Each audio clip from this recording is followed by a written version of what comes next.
volatilidad, ¿no? Entonces, de igual manera, en el mismo año, en el 2003, le dieron el Premio Nobel en Economía a Cliff Granger por sus contribuciones en el análisis de las series de tiempo, especialmente en un enfoque de largo plazo, ¿no? Entonces, algunos puntos importantes en este tipo de uso de modelos Arch-Garch están vinculados a lo que es el tamaño en los errores del modelo. Este es un punto importante, ¿no? Porque estos errores, en este tamaño, los errores del modelo, nos ayuda a plantear algunos cuestionamientos sobre lo que es la medición de la volatilidad, ¿no?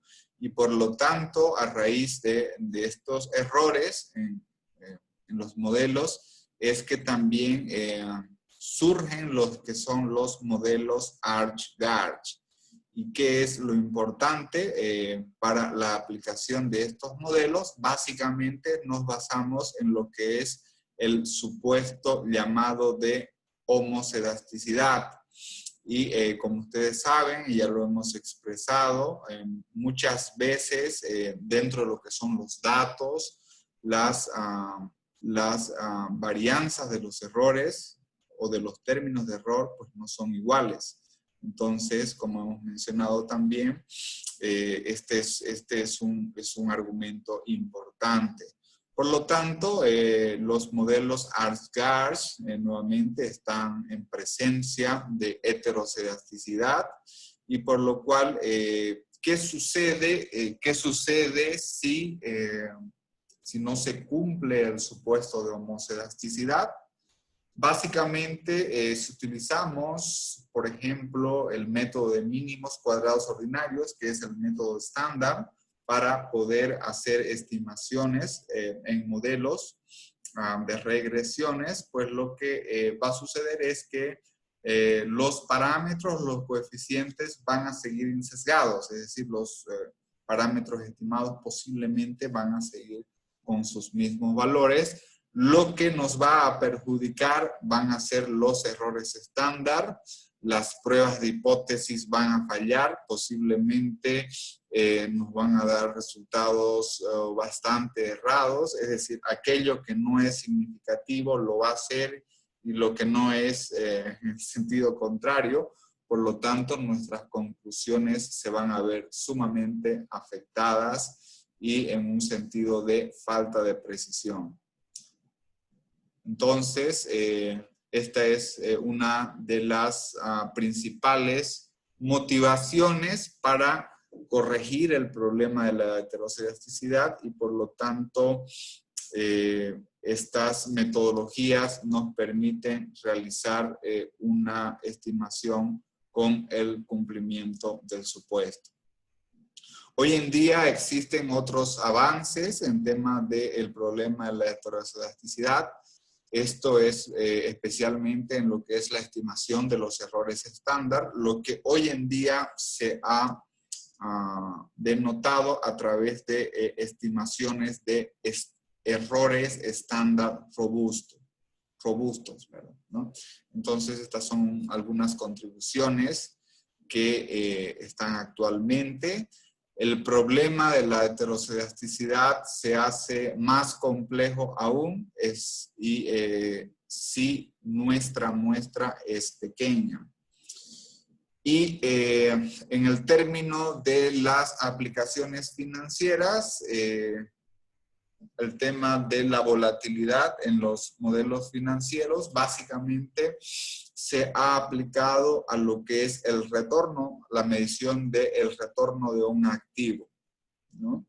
Y aquí podemos señalar que muchas veces, especialmente cuando las series de tiempo son de alta frecuencia, datos diarios, inclusive hay datos en horas, en datos en minutos inclusive.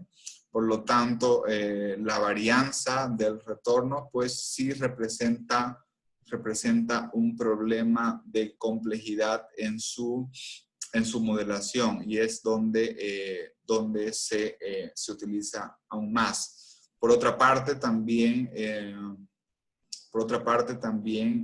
para el analista financiero, el tipo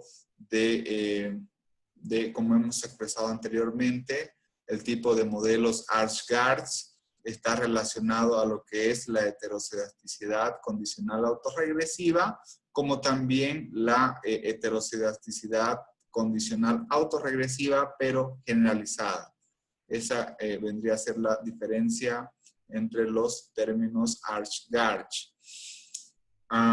Otro elemento importante que nos señala, por ejemplo, que nos señala Granger es, les había explicado en la literatura de Brooks, la característica fundamental en series financieras. Básicamente esto lo podemos aplicar en lo que son índices bursátiles, como es el Dow Jones, como es el Nasdaq, también en tasas de interés, y desde luego tienen aplicaciones también a lo que son portafolios de inversión. Recordemos que los portafolios de inversión es la composición de activos, ¿no?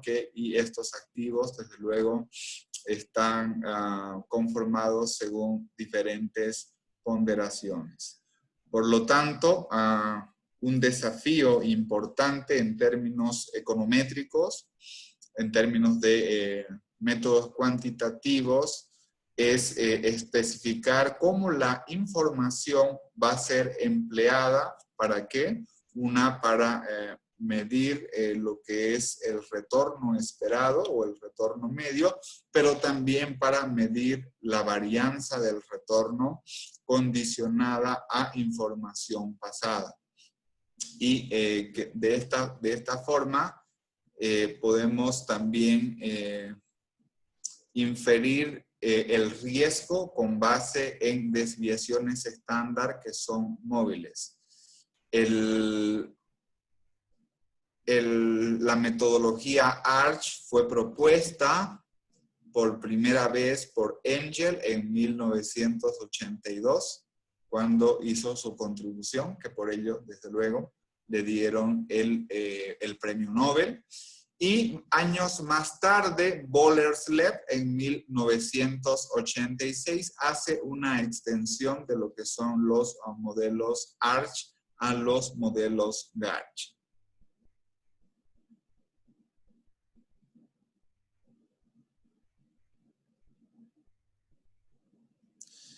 Otras aplicaciones que podemos utilizar en los modelos GARCH son lo que se llaman la determinación del valor en riesgo. La determinación del valor en riesgo es una metodología desde la perspectiva del análisis de riesgo de inversiones, en el cual nos permite cuantificar cuál sería la máxima pérdida esperada. De igual forma, en la sesión previa, observamos de que hay ciertas condiciones que se deben cumplir. La primera condición es que en la ecuación de varianza todos los términos deben ser positivos. ¿Por qué deben ser positivos? Porque básicamente no existe varianza negativa, ¿no? En tal sentido, debemos la ecuación media, el intercepto, igual el parámetro alfa, como también el parámetro beta, que básicamente nos mide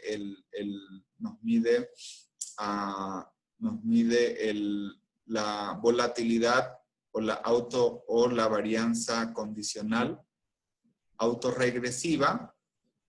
Aquí un ejercicio importante es que nosotros podemos pronosticar cuál va a ser la varianza futura, y esta varianza futura va a estar medida como la unidad de riesgo.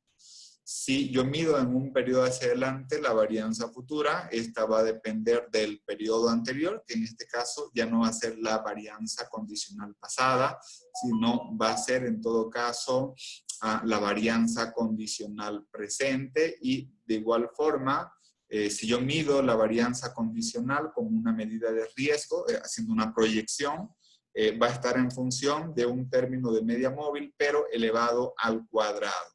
Entonces, las condiciones de no negatividad significa de que este parámetro omega, el parámetro alfa y el parámetro beta deben ser positivos. Por otra parte, para que mi varianza condicional no sea explosiva y sea estacionaria, la suma de ambos parámetros, alfa y beta, deben ser menor a la unidad, ¿no?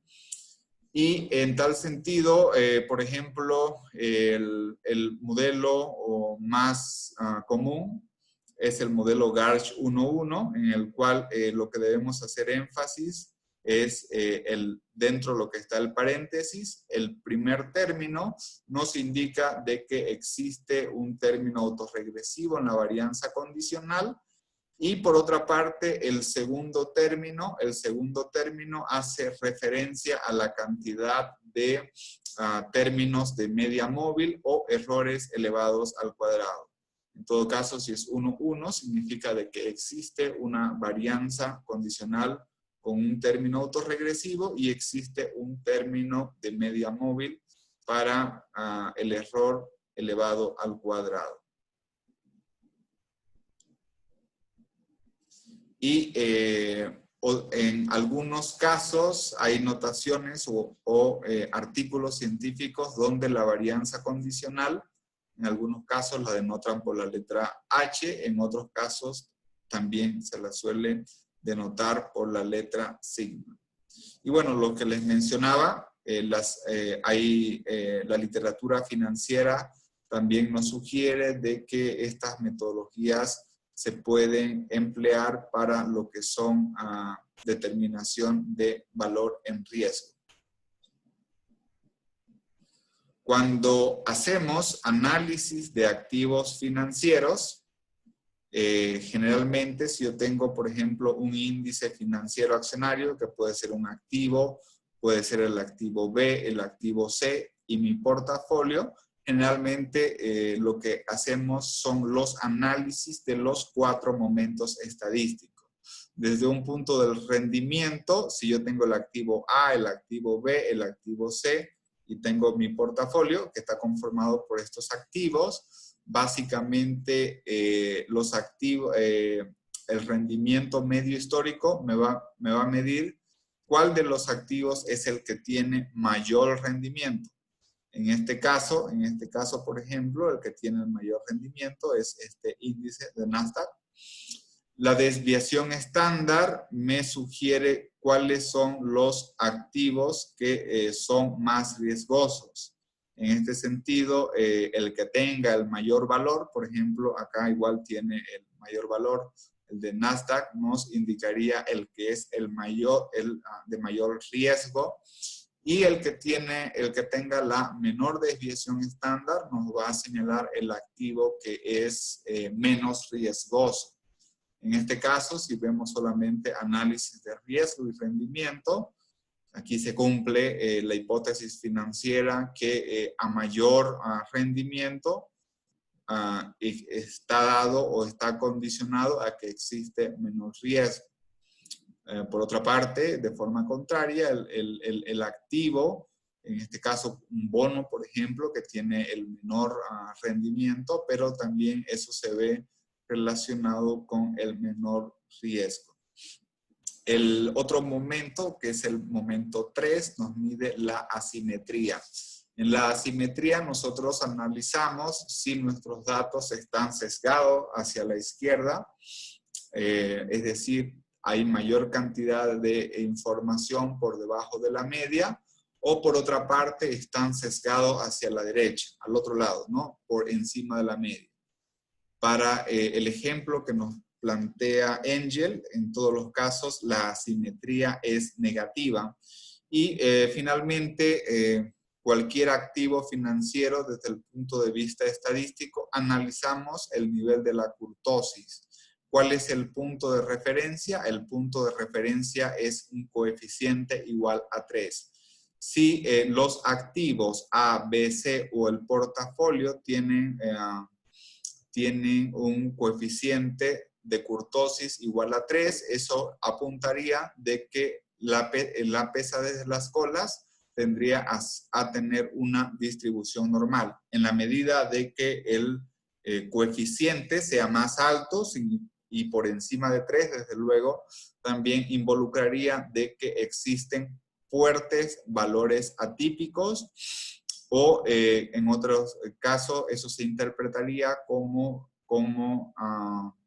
una kurtosis de tipo leptocúrtica. Si nosotros comparamos estos tres activos, el índice de Nasdaq, el índice Dow Jones y el rendimiento, por ejemplo, de un bono, podemos ver de que los tres tienen valores atípicos porque el coeficiente está por encima de 3. Desde luego, el que tiene la menor cantidad de valores atípicos sería el bono, que ofrece un rendimiento de una tasa de interés, y el valor más alto, con kurtosis más leptocúrtica, es el índice de Dow Jones. Entonces, desde el punto de vista histórico, estos son los momentos estadísticos que mínimamente debemos observar o analizar para hacer un análisis de lo que es riesgo y rendimiento.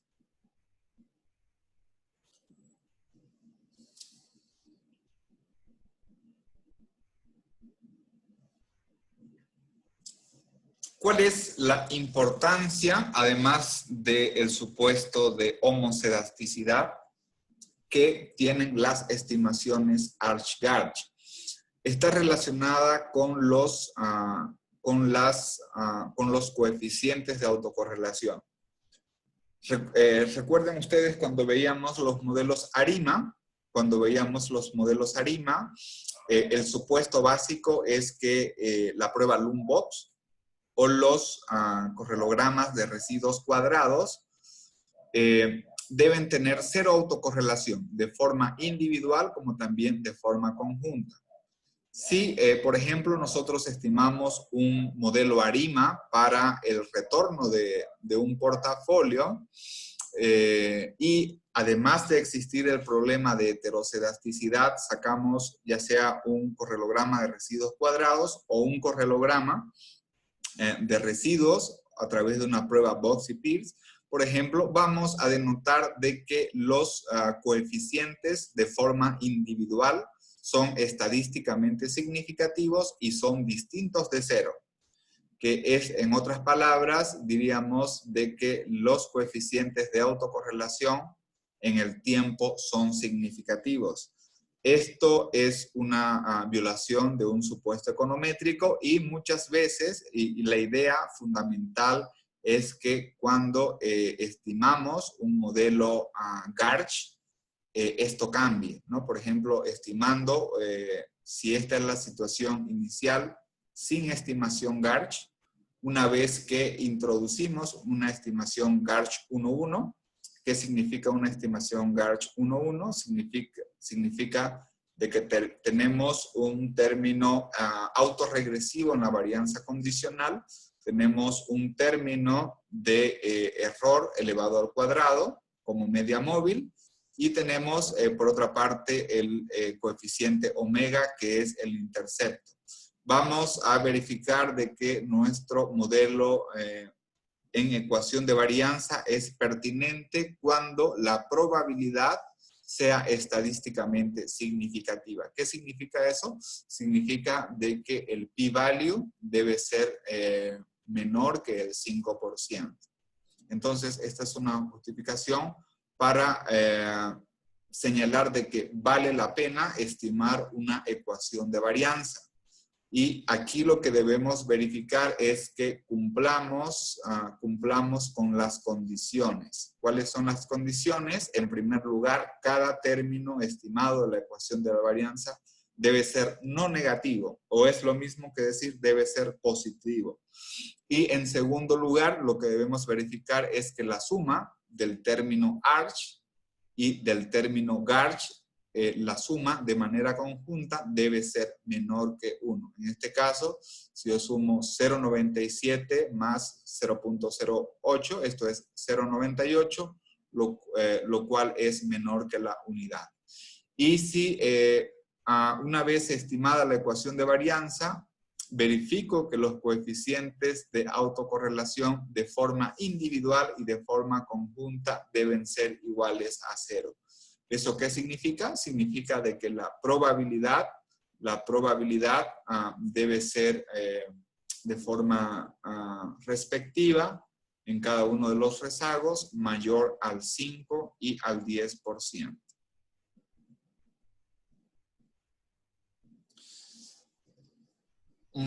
Las estimaciones que tenemos de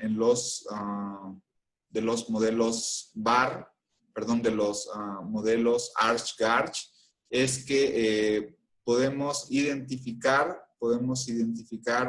cuál es la desviación estándar. Es una desviación estándar móvil que multiplicado por un determinado factor de confianza nos permite determinar cuál es la máxima pérdida esperada. Esto lo podemos ver aplicando la metodología Arch-Garch a lo que son portafolios de inversión como una aplicación.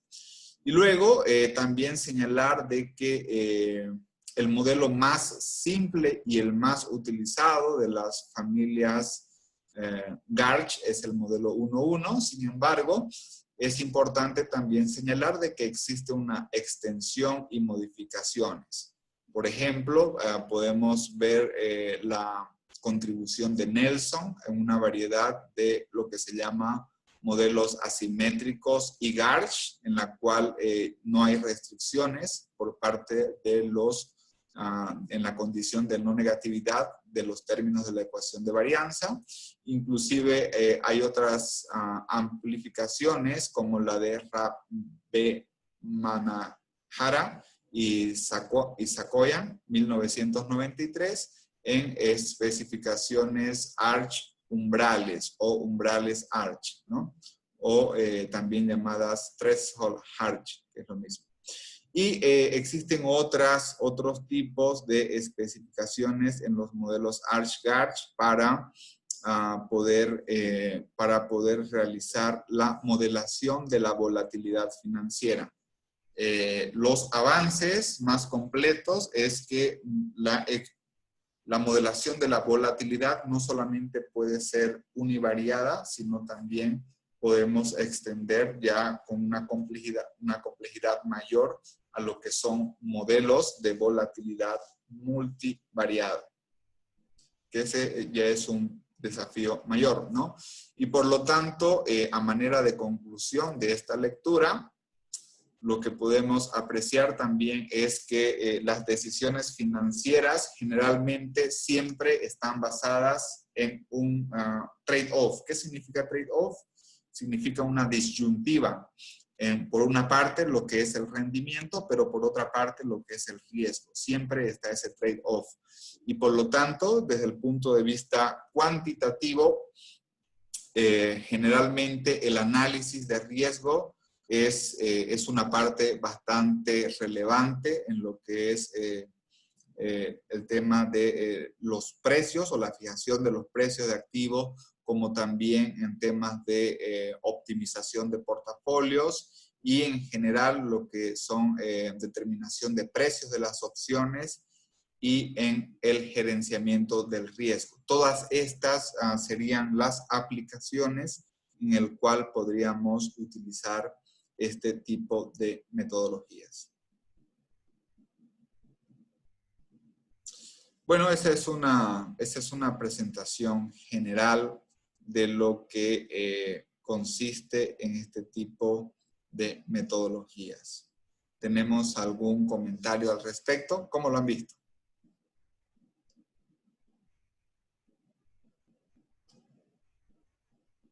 examen.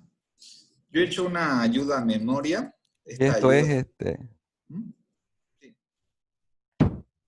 Sí, adelante, Saúl. y esto va después de hacer los modelos ARMA, ¿no? Lo que es Sí, las pruebas ARCH.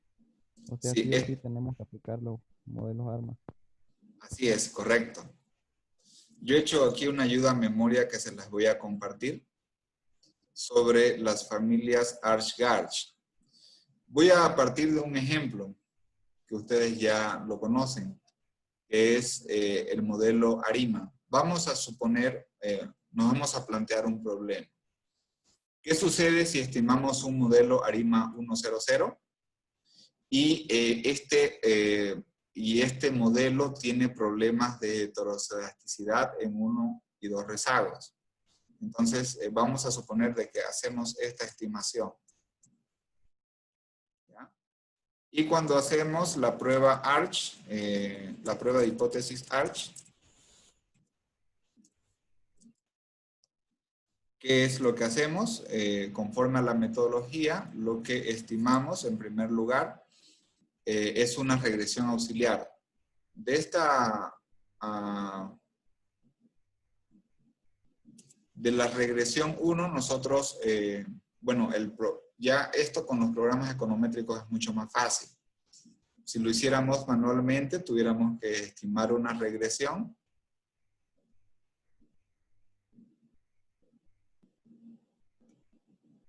Donde, en este caso, la variable en esta regresión auxiliar, derivado de 1,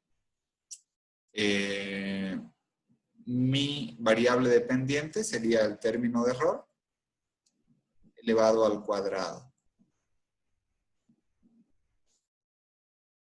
¿Okay? Entonces, primero generalmente nosotros hacemos una prueba de hipótesis ARCH para un rezago. ¿Qué significa? Significa de que en un rezago mi término de error elevado al cuadrado va a estar en función de el término de error al cuadrado, pero con un retardo de un periodo.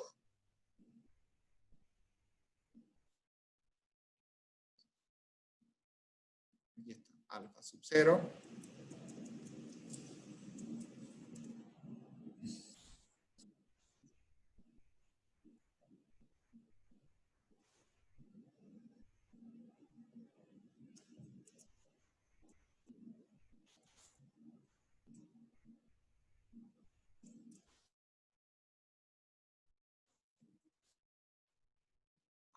Cuando ustedes hicieron cuando hicieron el ejercicio del modelo ARIMA para las reservas internacionales, ¿tuvieron problemas de heterocedasticidad? ¿Verificaron esto?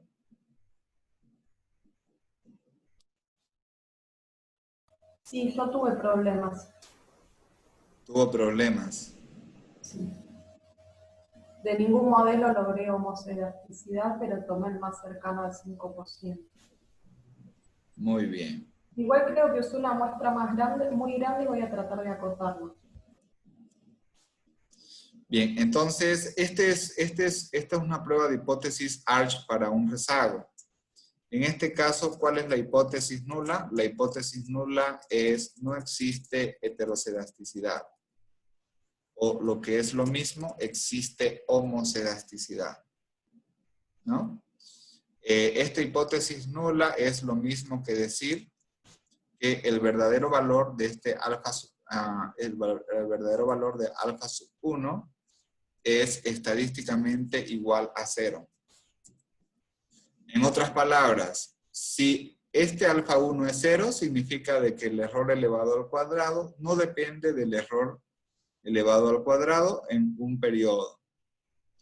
Si no rechazamos esta hipótesis nula, vamos a estar tranquilos.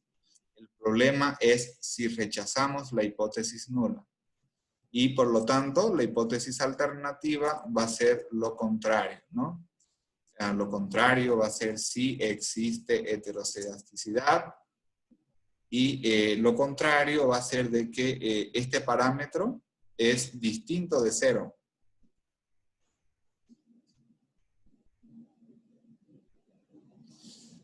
Si el parámetro es distinto de 0, estamos con la violación de un supuesto econométrico y estamos en problemas. Esta es una prueba de hipótesis para un rezago. Esto podemos extenderlo a 2, 3, inclusive hasta 4 rezagos. Usualmente nosotros probamos hasta 2 rezagos porque es donde posiblemente estén los problemas de heterocedasticidad. Si extendemos esta prueba de hipótesis para 2 rezagos, entonces yo voy a decir de que mi error elevado al cuadrado no solamente va a estar en función de un término de error elevado al cuadrado, sino va a estar en función, va a estar en función de 2 errores.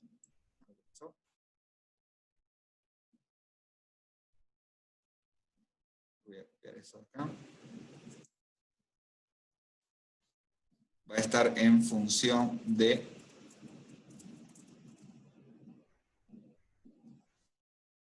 2 errores elevado al cuadrado. Y aquí yo me voy a plantear la hipótesis nula que no existe heterocedasticidad en 2 rezagos. Es decir, de forma conjunta, alfa sub 1 y alfa sub 2 son iguales a 0.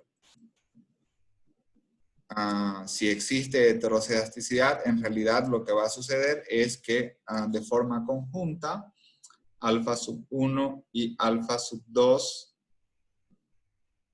es diferente de 0. En otras palabras, nosotros vamos a realizar una estimación Arch-Garch cuando exista heterocedasticidad. De aquí partimos. Y si existe heterocedasticidad, hay varias soluciones alternativas.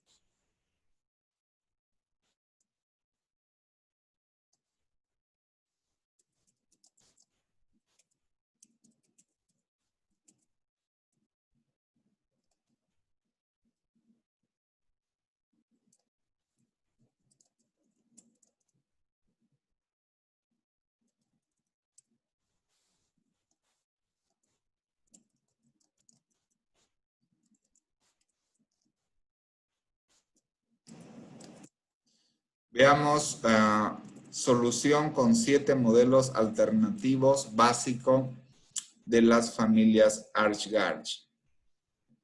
El primero de ellos es la especificación de una ecuación media y una ecuación de varianza condicional. Vamos a estimar un modelo Garch 0,1. ¿Okay? Primero tenemos 2 ecuaciones.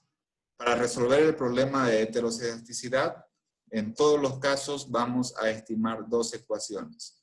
Una ecuación media y una ecuación de varianza condicional. ¿Cuál es la ecuación media? La ecuación media es nuestro modelo ARIMA.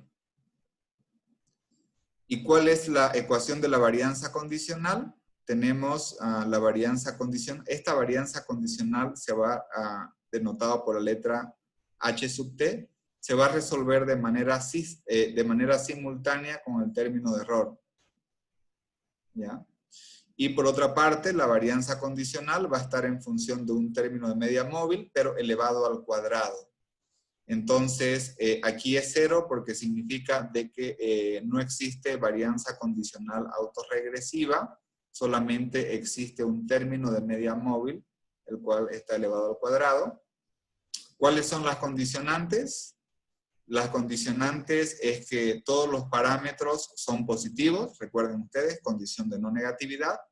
Y por otra parte, para que la varianza condicional sea estacionaria, o sea estable, o no sea explosiva, este alfa 1 debe estar entre 0 y 1. Esta es la primera solución. Luego hay una siguiente solución,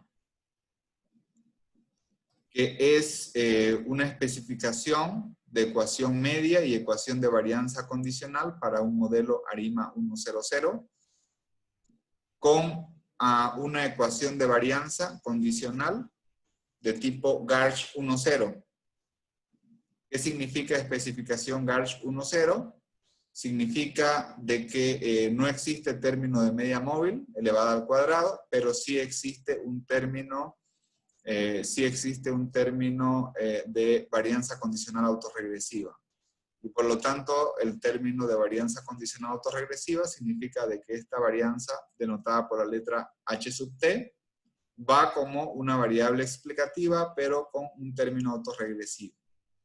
De igual, en todos los casos se resuelve, el problema de la heteroscedasticidad se resuelve de manera simultánea entre el término de error y la varianza condicional.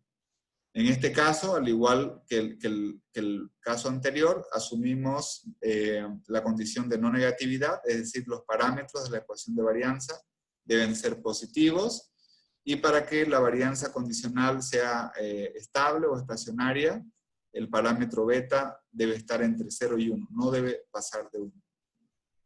Porque en caso contrario, por ejemplo, si este beta fuera 1.1, 1.5, mi varianza condicional se va a hacer explosiva.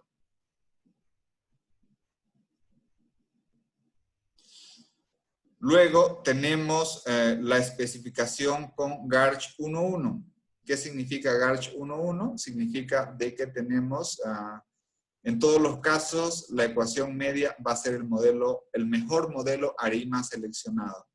Y la ecuación de varianza condicional, para este caso, incluye lo que es un término autorregresivo en la varianza condicional, pero también incluye un término de media móvil elevada al cuadrado. ¿Cuáles son las condiciones? Todos los parámetros deben ser positivos. Y la suma de alfa 1 y de beta, para que mi varianza condicional sea estacionaria, debe ser menor a 1. Este es el tercer modelo. Hay otro modelo de especificación que se llama modelo Garch-M. ¿Por qué Garch-M? Porque la varianza condicional, en este caso, se cumple todo lo mismo que el caso anterior. Es un modelo, en la ecuación de varianza condicional, tenemos un término de media móvil y tenemos un término autorregresivo. El chiste acá es que la varianza condicional, fíjense ustedes, ingresa dentro de la ecuación media, ¿no? Entonces, ¿cuál es la hipótesis en este caso? La hipótesis es que mayor varianza condicional o mayor volatilidad puede tener un efecto positivo o puede tener un efecto negativo sobre la serie. Y de igual forma, esta varianza condicional se resuelve simultáneamente con el término de error. Por eso se llama Garch-M, porque el término de varianza condicional forma parte dentro de la ecuación media.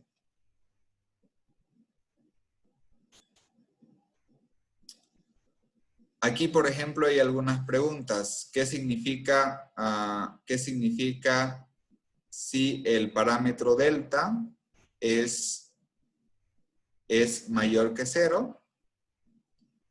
Si este parámetro es mayor que 0, involucra que mayor volatilidad o mayor varianza condicional va a implicar un efecto positivo o de aumento en la serie YT.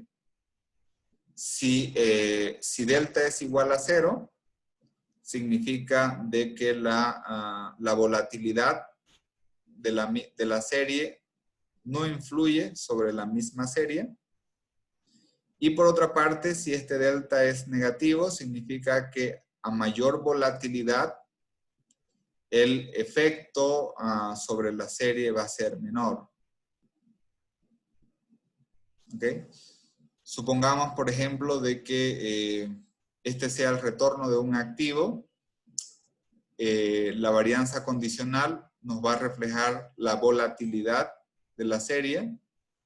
Y dependiendo de lo que suceda con la volatilidad, esto puede tener un efecto ya sea positivo o negativo en el retorno de la serie. Por ejemplo, podríamos esperar de que a mayor volatilidad pueda existir, no sé, por ejemplo, mayor retorno en la serie. Y aquí estaríamos asumiendo de que existe una relación de riesgo y rendimiento, si este coeficiente es positivo.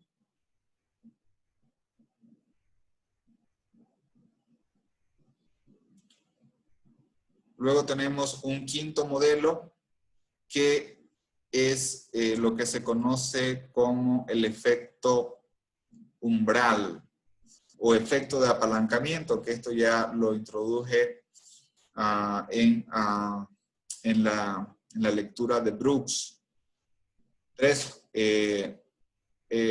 ¿Cuál es la idea en los modelos TARCH?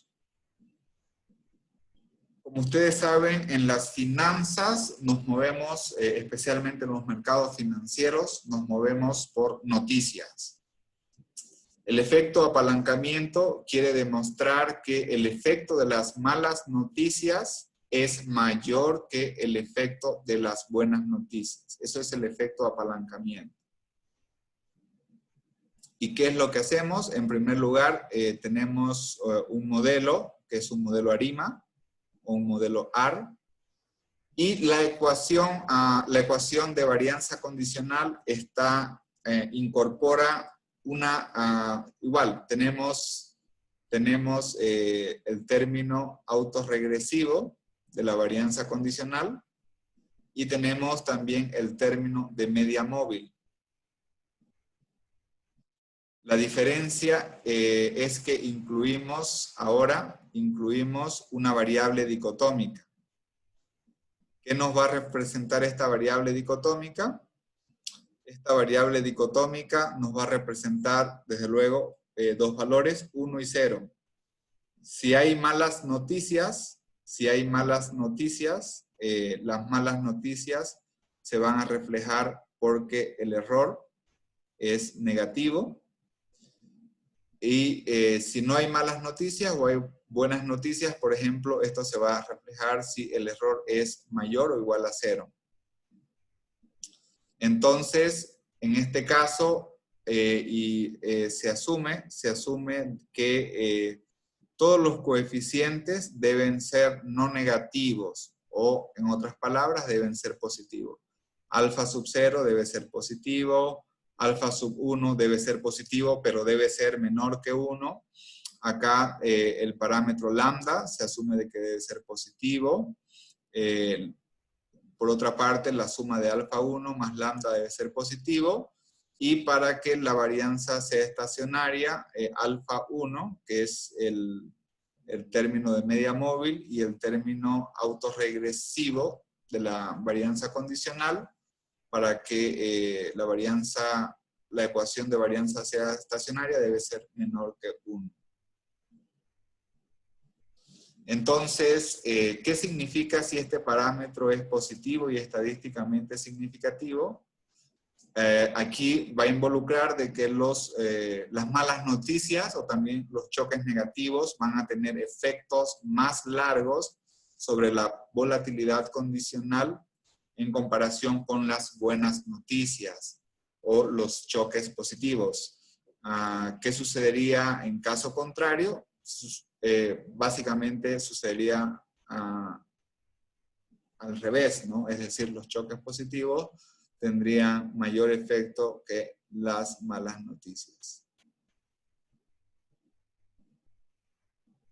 Y tenemos dos modelos alternativos.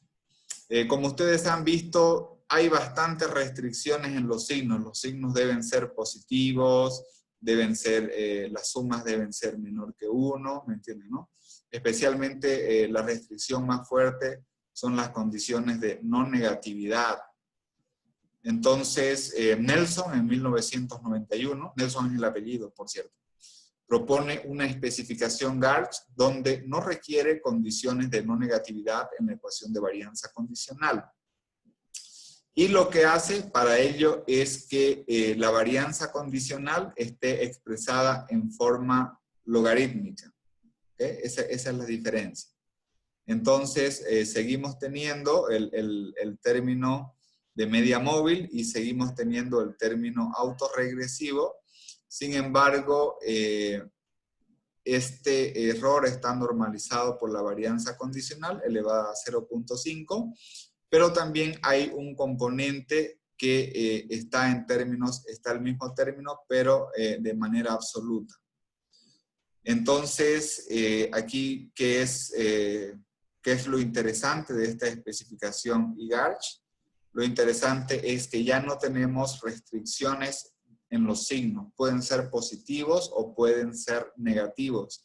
Y de hecho, los resultados de los signos nos van a dar una interpretación diferente.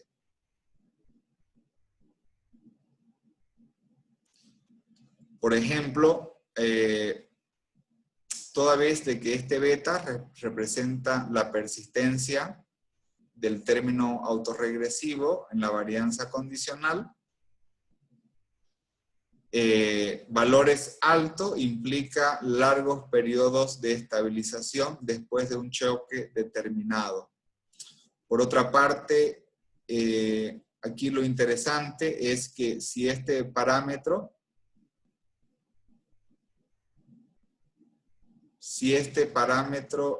alfa 1 no es significativo o es igual a 0, ello va a involucrar de que las buenas noticias son exactamente igual que las malas noticias. Es decir, es un modelo simétrico.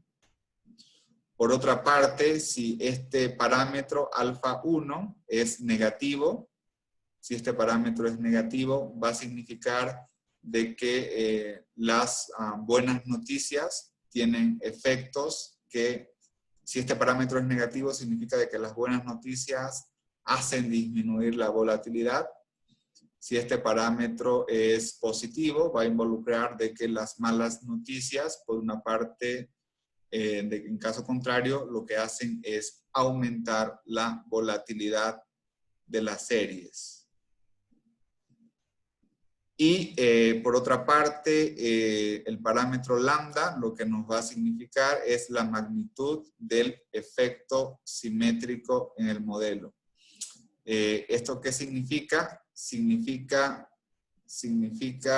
de que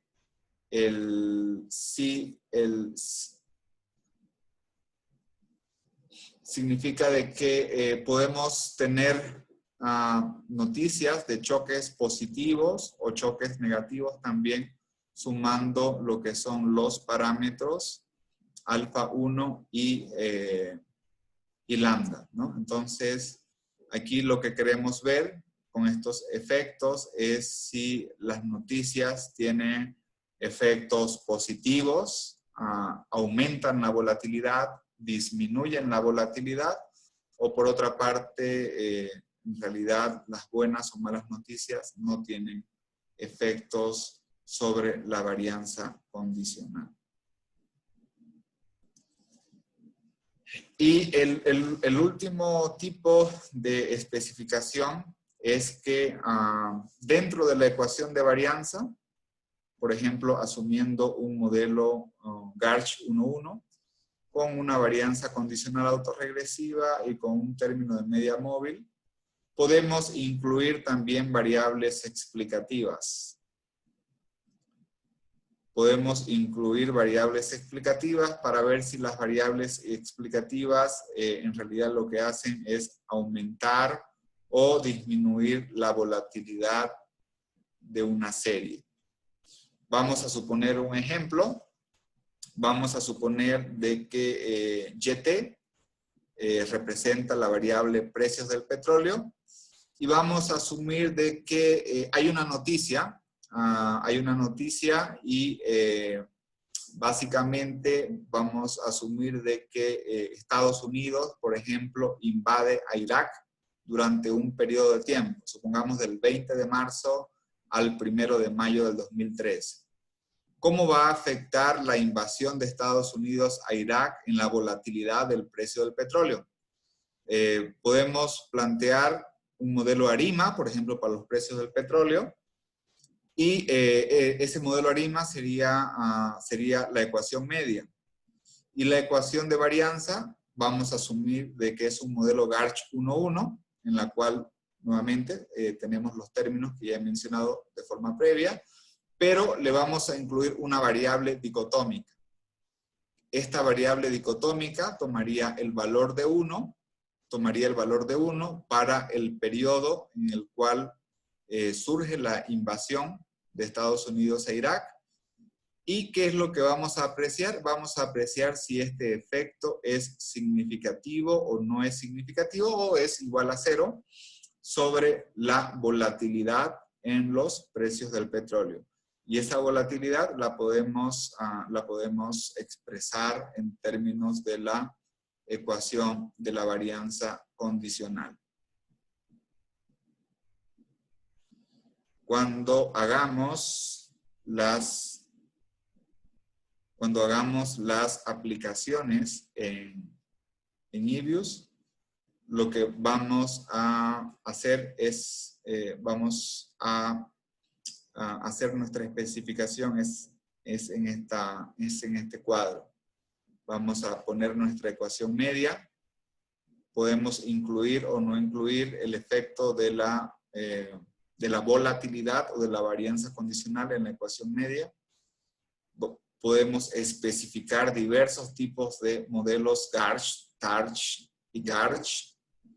Y podemos también especificar diversos modelos en componente autorregresivo en la varianza condicional, como también en media móvil desde el punto de vista de la varianza condicional, que representa los errores elevados al cuadrado.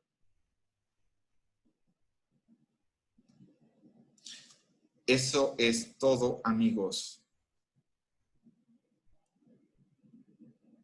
Sencillo, ¿no? ¿O cómo lo ven? ¿Se entendió mejor así? Después de leer las lecturas, tal vez cuando leímos las lecturas se veía un poco más complejo. No sé ahora cómo lo vean.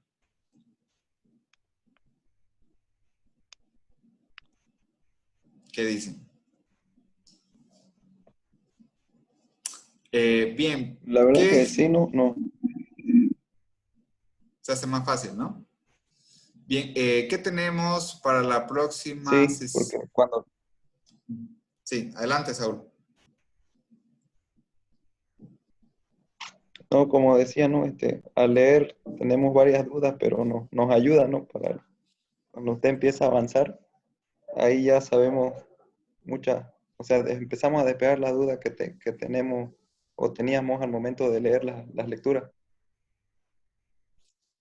Y con el taller aplicado va a ser más entendible.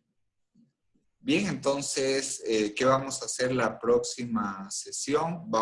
El próximo martes, vamos a hacer un taller aplicado a las finanzas, a la volatilidad financiera. No tenemos lecturas asignadas. Bueno, la lectura...